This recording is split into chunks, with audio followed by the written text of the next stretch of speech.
Assalamualaikum semuanya. Di sini kami akan beri penjelasan dari materi yang bertema model perilaku manusia optimalisasi individu yang terbagi menjadi 3, yaitu daruriyat, hajiyat, dan tahsiniyat. Seperti yang telah tertera di dalam tulisan, pengertian daruriyat. Daruriyat adalah tingkat kebutuhan yang harus ada atau disebut dengan kebutuhan primer. Dan hajiyat ialah kebutuhan-kebutuhan sekunder di mana tidak terwujudnya keperluan ini tidak sampai mengancam keselamatannya, namun akan mengalami kesulitan dan kesukaran, bahkan mungkin berkepanjangan, tetapi tidak sampai ke tingkat menyebabkan kepunahan atau sama sekali tidak berdaya.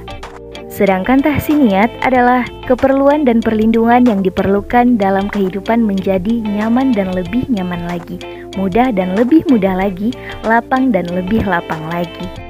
Ketiga kategori tersebut memiliki alasan penetapan, yaitu maqasid syariat, berarti tujuan Allah dan Rasul-Nya dalam merumuskan hukum-hukum Islam. Tujuan itu dapat ditelusuri dalam ayat-ayat Al-Quran dan Sunnah Rasul sebagai alasan logis bagi rumusan suatu hukum yang berorientasi kepada kemaslahatan umat manusia. Sebagaimana dikemukakan oleh Abu Ishaq Al-Shatibi bahwa tujuan pokok disyariatkan hukum Islam adalah untuk kemaslahatan manusia baik di dunia maupun di akhirat. Lebih lanjut, Abu Ishaq Al-Shatibi melaporkan hasil penelitian para ulama terhadap ayat-ayat Al-Quran dan Sunnah Rasul bahwa hukum-hukum disyariatkan Allah untuk mewujudkan kemaslahatan umat manusia baik di dunia maupun di akhirat. Antara daruriyat, hajiyat, dan tahsiniyat mempunyai hubungan yang berjenjang, mulai dari yang paling terpenting sampai kepada yang dianggap pelengkap, yaitu al-daruriyat, keperluan dan perlindungan yang bersifat asasiyah, dasariyah, primer, elementer, fundamental. Al-hajiyah adalah keperluan dan perlindungan yang bersifat sekunder, suplementer, dan al-tahsiniyah adalah keperluan yang bersifat tersier dan komplementer. Inilah contoh konkret dari kehidupan sehari-hari setiap kategori. Yang pertama, al-daruriyat. Kalau pembunuhan dibiarkan terjadi dan tidak ada perlindungan terhadap nyawa manusia, maka kehidupan manusia di permukaan bumi akan terancam karena tidak bisa hidup tentram, bahkan bisa membawa kepada kepunahan karena akan bisa jadi saling membunuh dengan alasan sepele. Yang kedua, contoh al-hajiyat, keperluan rumah yang bersifat al-daruriyat karena manusia memerlukan untuk berlindung dari cuaca atau serangan binatang buas dan lain-lain.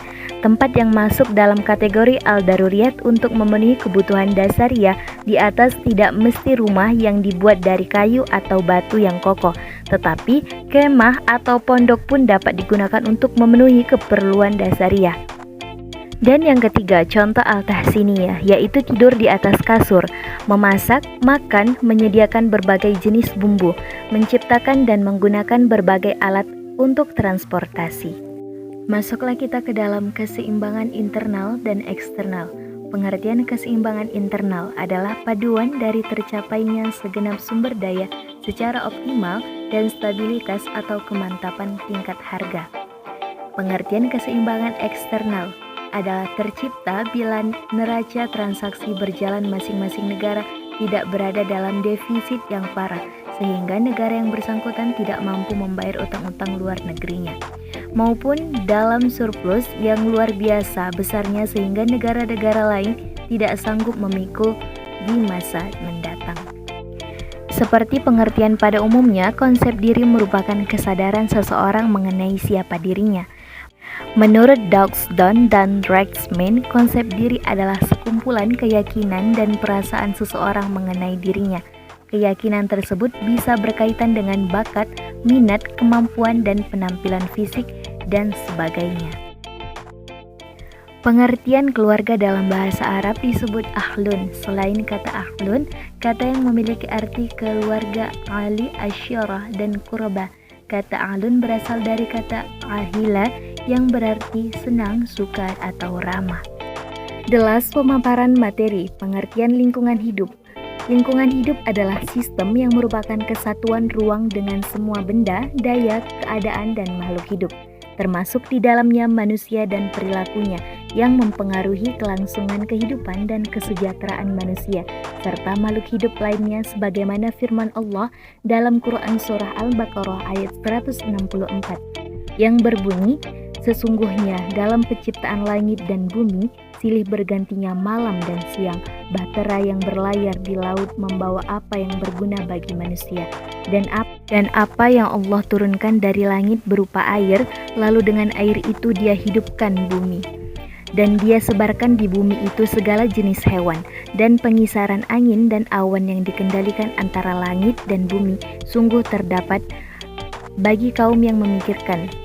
Lingkungan hidup merupakan dukungan terhadap kehidupan dan kesejahteraan, bukan saja terhadap manusia tetapi juga makhluk hidup lainnya, seperti hewan dan tumbuhan.